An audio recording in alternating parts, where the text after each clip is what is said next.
If you're watching this, then I'm guessing that you have felt it too. That stupid little voice in your head that fills you up with doubt. It makes you question what you're doing. It says, you're not good enough. You're not doing it right. You don't belong here. And then you start to believe it because it manifests as negative self talk. You think, soon everyone's going to find out the truth about me.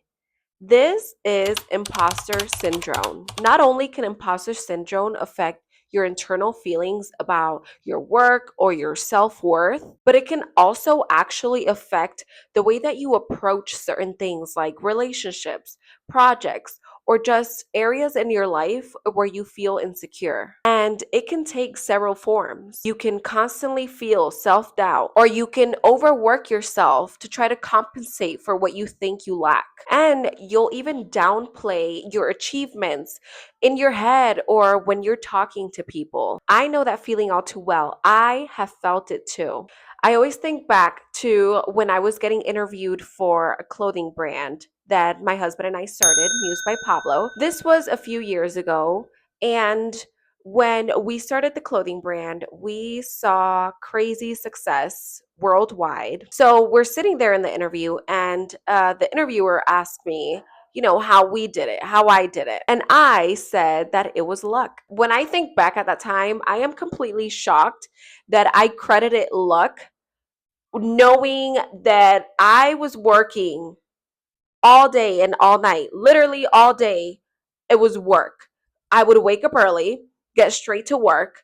Okay. I would take a break to eat, work out, right back to it, just nonstop. I would skip out on having a social life to work on orders. I would stay up late designing. I would go to sleep and wake up out of my sleep thinking about emails that I had to reply to or certain orders that had to go out. I worked my butt off. My husband and I dedicated all of our energy, our time, our money into making that dream of ours work. So when I think back at that moment, there was no reason for me to brush it off as luck or other external factors like the timing, when I know we worked long hours, we worked day in and day out, we put in the effort. And that's why I want to talk to you today about imposter syndrome. I'm Mia.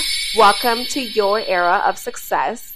In this corner of the internet, we consciously embrace our imperfections and transform them into our power. We are remarkable, each in our own ways. And in this space, we look to elevate our lives in a better way. So, welcome back to the family. I'm so happy you're here. I chose this topic because of how damaging it can be when imposter syndrome creeps up on you. So, for the next few minutes, we're going to talk about how dangerous it is and, most importantly, how we can overcome it. What is imposter syndrome? Let's all get on the same page. What does it actually feel like? It's that constant internal dialogue that likes to minimize your achievements and just focuses on your flaws. It's about externalizing your successes, saying that it's luck, charming the right people, your timing, all while internalizing your failures, taking every little mistake that happens as a personal moral failure. There's always that annoying anxiety that prevents you from actually celebrating your wins. So I have a friend who's in the middle of writing a book, but she is currently experiencing some major writer's block. Basically, she's questioning why she is even pursuing this career. Mind you, she's a published author and still doesn't feel like she's good enough to complete her book. How many times have you been in a situation that you once hoped for, you prayed and hoped for, you finally get there, and then you feel like you're not good at it or you're not good enough to be doing it? A lot of times in these situations, it's not about being lazy or incompetent. Because, like my friend, she is a high achiever. And this is actually one of the biggest ironies of imposter syndrome. It's so common for people who are actually successful to feel like they suck. So, where does it come from? Why do we even have it? What is the deal with feeling like you're not good enough? There are a few common causes, so let's break them down. One could be your upbringing, and I am not blaming your parents, okay? There is no perfect way to parent or raise a child, but it could have been a factor because maybe you were praised for your talent rather than the hard work. If that is the case, then now any bit of failure that you might feel, you might just think that that's your identity. It's like if you were only rewarded for the end result rather than all the effort and all the work that you put in to get there. Another cause can be perfectionism, setting extremely high standards and then being so afraid that you can't actually achieve them. That's why I think it's so important when you're setting goals that you do so, right? You aim high, but that you're nice to yourself throughout the process because we know that any journey, especially if it's something that you've never done before or something that is going to require a lot of effort. So it's not just going to be like a linear progression. There's going to be ups and downs, and you have to be realistic about that, as well as being nice to yourself when things don't go how you expect them to. In anything, there's always going to be setbacks, twists, and turns, but that doesn't mean that you're not capable of achieving them. It could also be those internalized messages about what you think success looks like. It is beyond common for you to compare yourself to other people, especially now with social media. If you look at someone online and you think that they are successful, but your life looks nothing like theirs, then you might think that you're not successful. When we know that's not always the case, success can look so many different ways. And let's be real, when it's online, people are only posting, for the most part, the good parts. It's not, you only see how they win, but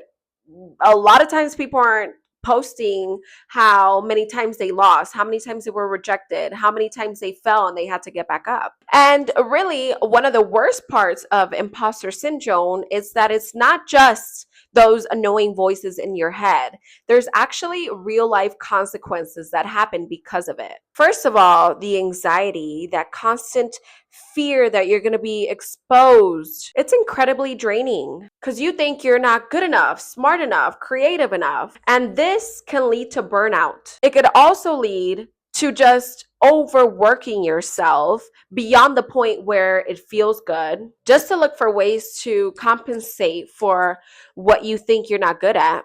Or you can choose to run and hide, right? Go back into your bubble where you know it's safe, away from the world, away from what people might think, or for how you think you'll be perceived. It can become a very vicious cycle where you're constantly fighting your feelings of inadequacy. And it can also impact your relationships because it's hard to be fully present and authentic when in the back of your mind you're just constantly thinking of what this person might think of you and your flaws. Imposter syndrome can also limit your potential when it comes to your work or your passions. You might want to, just be active online or be an influencer, but you stop yourself from posting because you're afraid that it sucks or that what you're going to upload isn't good enough. And if you never post it,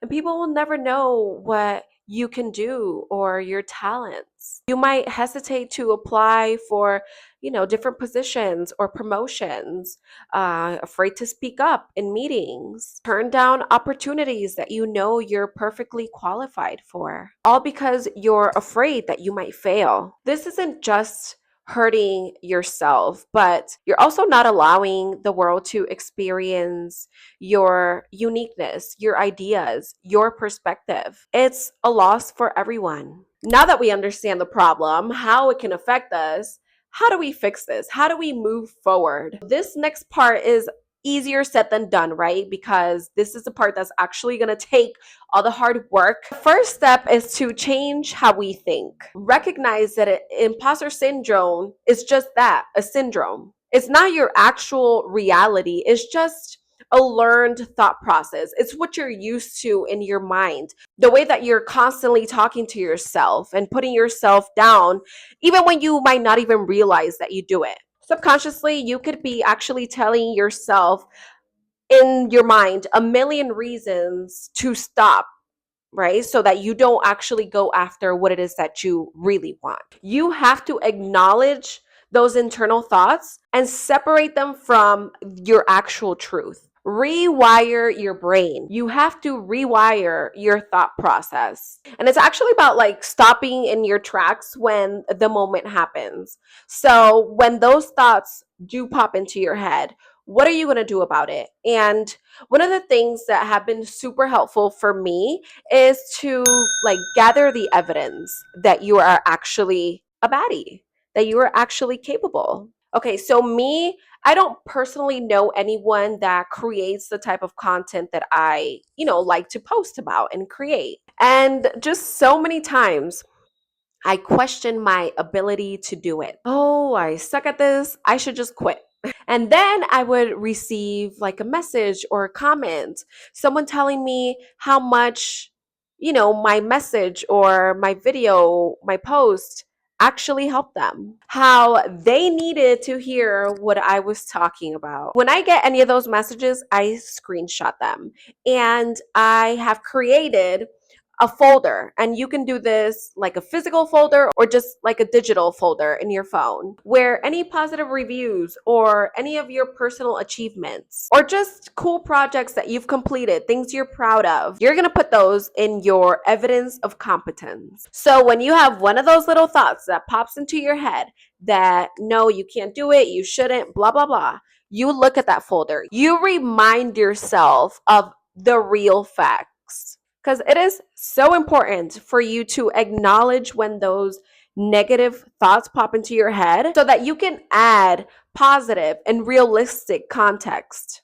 And one of the things that have really helped me too when I'm feeling down is just talking to someone. Chances are they have felt like this too. Knowing that you're not alone is incredibly validating. And let's say maybe it's like you're a little bit shy or embarrassed or a little bit vulnerable, and you don't want to start right away with, just completely sharing that with somebody else, and start smaller. Maybe you could try journaling about it. I feel like it's just about getting it out, just getting it off your chest. It really helps.